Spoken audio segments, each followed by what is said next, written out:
Syarat dibolehkannya menjamak sholat di perjalanan saat macet. Bayangin Anda di perjalanan saat macet. Jika seseorang bepergian atau dalam perjalanan jauh, maka ia boleh menjamak dan mengqashar, ya perjalanan jauh 80 km, 100 meter. Walaupun dalam keadaan jalan lancar tanpa ada kemacetan. Jadi kalau jalannya jauh, nggak ada macet juga boleh.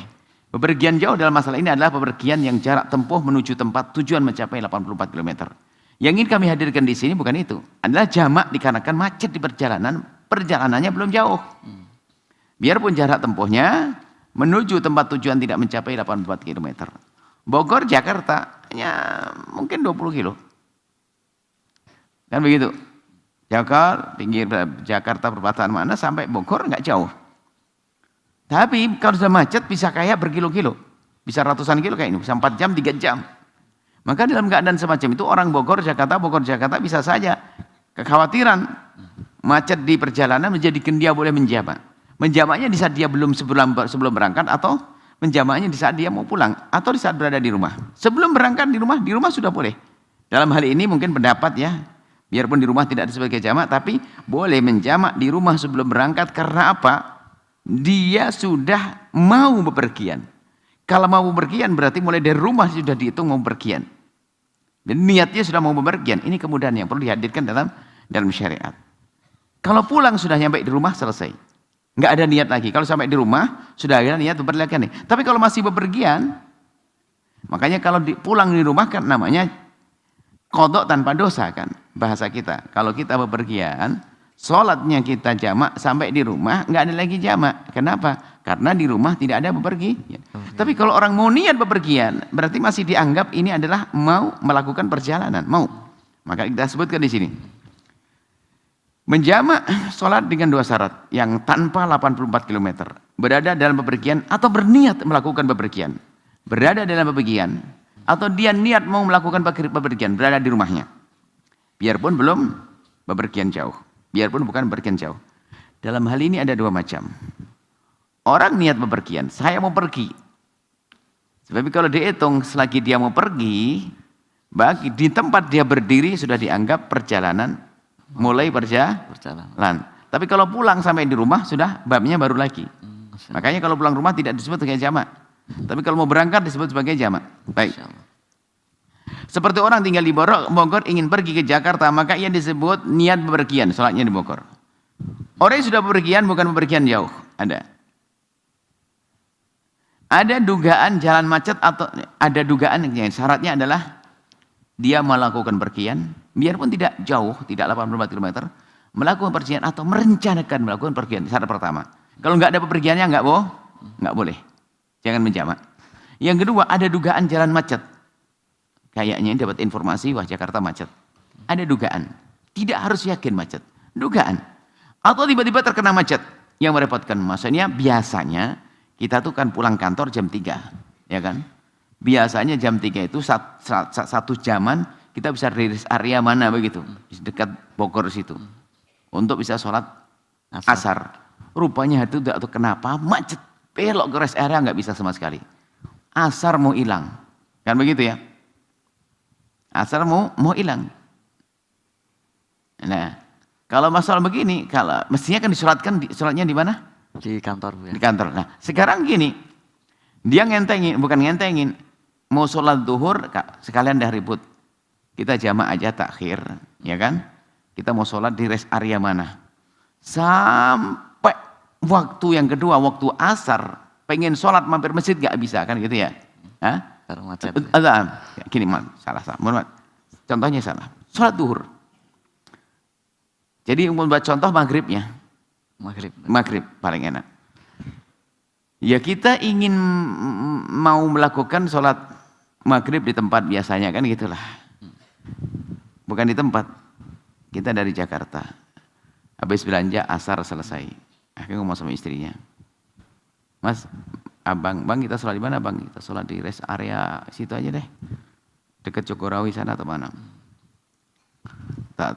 Maghrib, maaf bukan asar. Oh, sholat maghrib. Sholat asar sudah selesai. Sholat maghrib tak tahu jam maghribnya tidak bisa. Macet nggak bisa turun. Orang mau mudik terus segala macam. Akhirnya sudah nggak bisa turun. Diniati saja kita menjamak takhir sampai di rumah. Sampai di rumah. Berarti terbukti macet kan? Terbukti macet.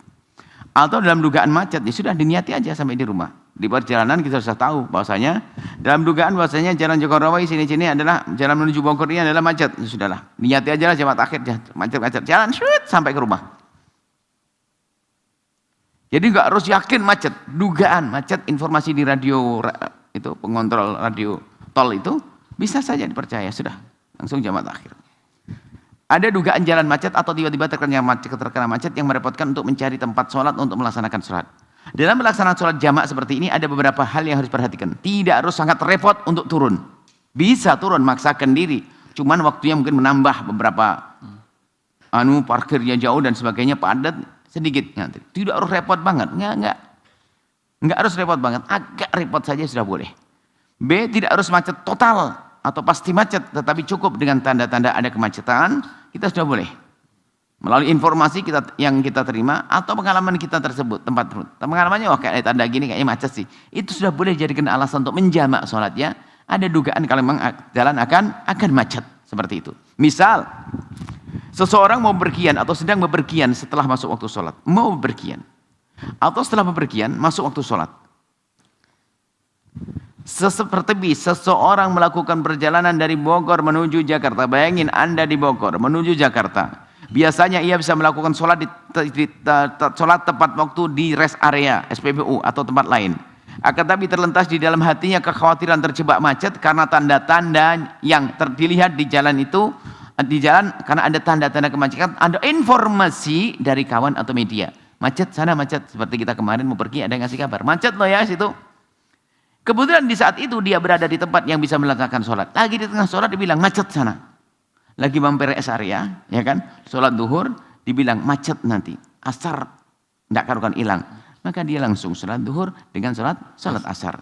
Baik, dengan jamak takdim misalnya. Maka di saat itu ia sudah boleh menjamak sholat, baik jamak takdim atau jamak takhir. Untuk bisa menjamak seorang tidak harus yakin jika sholat di tempat tujuan akan kehabisan. Enggak harus. Paling dugaan, wah bisa habis nanti. Tidak yakin habis, enggak. Cukup dugaan. Bahwa jika sholat di tempat tujuan akan habis waktu, maka saat itu boleh menjamak sholat di saat berada di bepergian dengan cara tadi. Baik, kemudian seseorang bepergian sebelum masuk waktu sholat.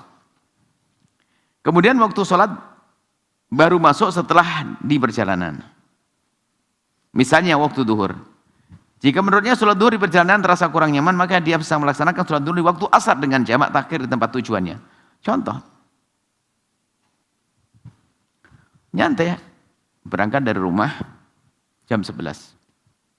Dia di perjalanan waktu duhur kan. Rupanya enggak nyaman, aduh macet segala macam. Sudahlah, sepakat. Kita niat aja sampai di rumah deh, sampai di tujuan di kantor. Sholat jamaknya adalah di kantor. Tidak melakukan sholat duhur di waktu duhur. Kemudian masuk waktu asar, dia melakukan sholat di waktu asar dengan jamak takhir. Seperti itu.